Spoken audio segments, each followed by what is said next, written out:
Apprehend God in all things, for God is in all things. Every single creature is filled with God and is a book about God. Amen.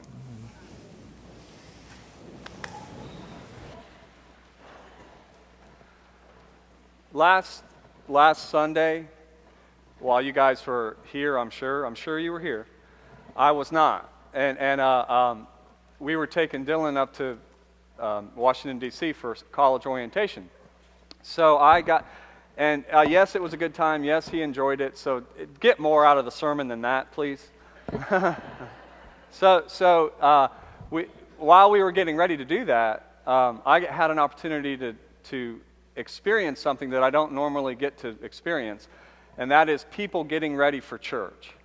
I got to see our neighbors, in particular, getting ready for church, and their conversation went something like this. Honey, can you find the diaper bag? Oh, sure, yeah. Quiet for a while. I can't find it. Well, just keep checking.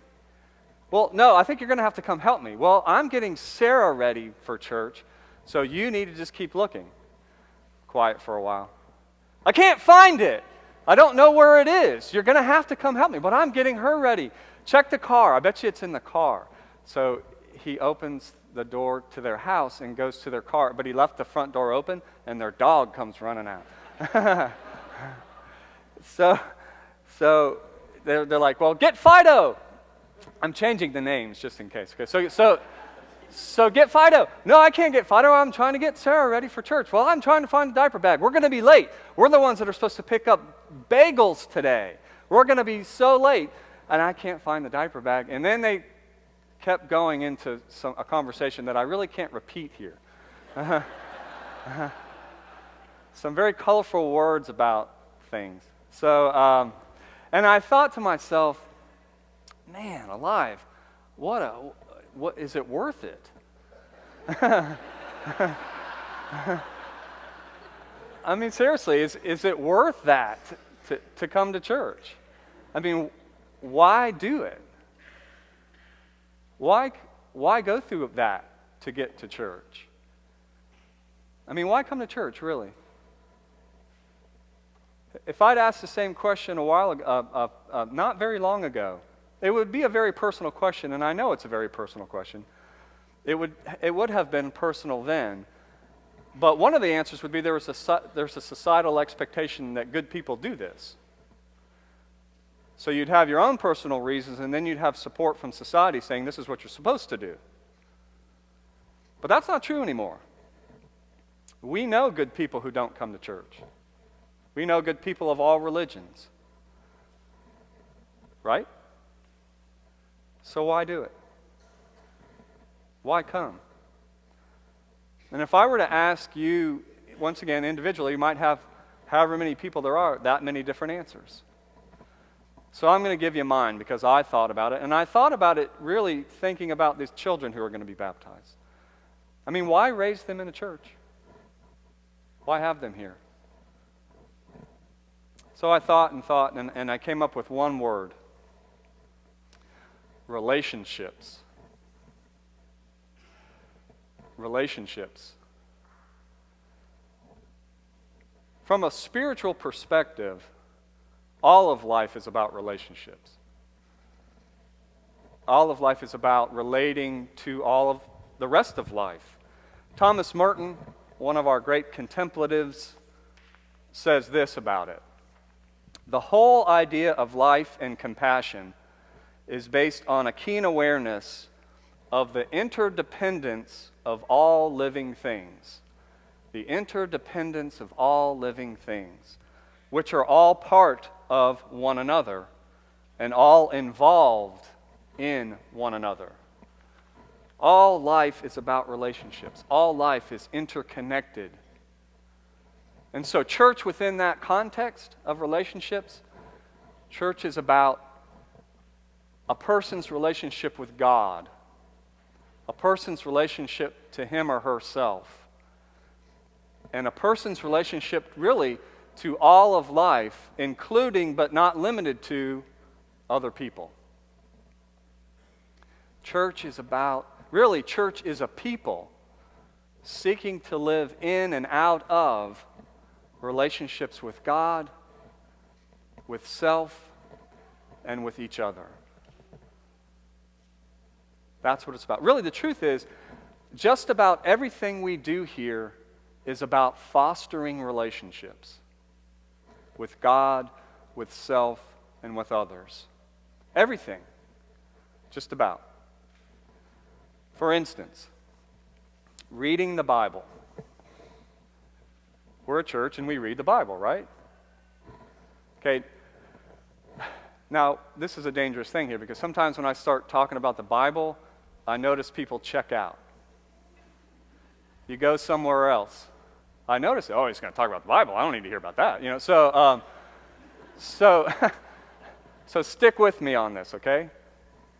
Because we read the Bible to foster relationships. You see, the Bible is not God. The Bible fosters our relationship with God. And that's why we read it. To foster that relationship. So for instance, today's gospel. Today's gospel's got all kind of relationships in it. And if we enter into that gospel, it would really depend on the person you identify with the most as to what you'd get out of the story. And the person you identify the most, that relationship will be the one that has the most power for you individually. And it will have power to affect your life if you let it, if you enter into it. It won't have much power if you just look at it as historical biography. Get some nice information, that's fine. But that's not what it's about. It's about fostering your relationship with yourself and with God and with others. Okay? I can't beat that to death enough. So if we enter into this story, a relation you could relate to the mother-daughter relationship that's part of this story, and enter right in there and see what that says about you. Or you could enter into the husband-wife relationship. Or, and the one I'm going to try to do today is Herod's relationship with John the Baptist. Okay? Herod the king, the one who has temporal power, and his relationship with someone who's subject to him. Okay, because Herod, as we see, Herod uses this temporal power to make a promise that's very dangerous. Right? The girl comes in and dances for him and his friends, and here's a man with power, and believe it or not, this guy tries to use his power to influence a woman and impress his friends. Who'd have heard of such a thing? Nobody does that anymore, do they? That never happens, ever, where a man would use his power to try to influence a woman and impress his friends. That never happens. But it happened then. Okay? So he uses his power for that, and it leads him to asking this extremely dangerous question, or saying this extremely dangerous thing. You can have anything you want. I have the power to give you anything you want. And she calls him on it. Okay, give me the head of John the Baptist. So now it's either lose face or kill an innocent person. Lose face, kill an innocent person. So I asked the people in our church what Herod should do right there. Lose face, kill an innocent person. What could he do? What are the things he could do? And one person said, well, there's nothing that was said about his head being severed from his body. So he could just lay his head on the platter and walk in.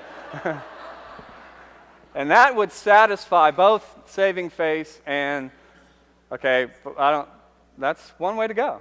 Okay? Or, this isn't really what he could do, but this is something that he could learn. A person said, well, she's teaching him the limits of his own power. And I tell you, we all need that. Didn't Clint Eastwood said, every man's got to know his limits. Every person has to know his or her limits. And someone said this. Someone said, well, he could have said, I was wrong. I spoke too soon. I can't give you everything you want or anything you want because I can't kill that man. Now imagine that in relationships. Just saying that. I was wrong. I made a mistake. I spoke too soon. Talk about something that helps relationships. There it is, right there. I was wrong. Someone said this. He said, it's the difference between needing to be right and doing the right thing. The difference between needing to be right and doing the right thing. See, so the bottom line of this is if Herod had come to this church, he'd have known there were options. He didn't have to cut the guy's head off. He'd have known, and you can think of that metaphorically too. He'd have known that there were other things he could have done in order to foster that relationship. I've been around churches my whole life. I grew up in church. I've been around them my whole life. And I guess what I learn and what I get reinforced and what I'm taught over and over again by being in church is that relationships matter.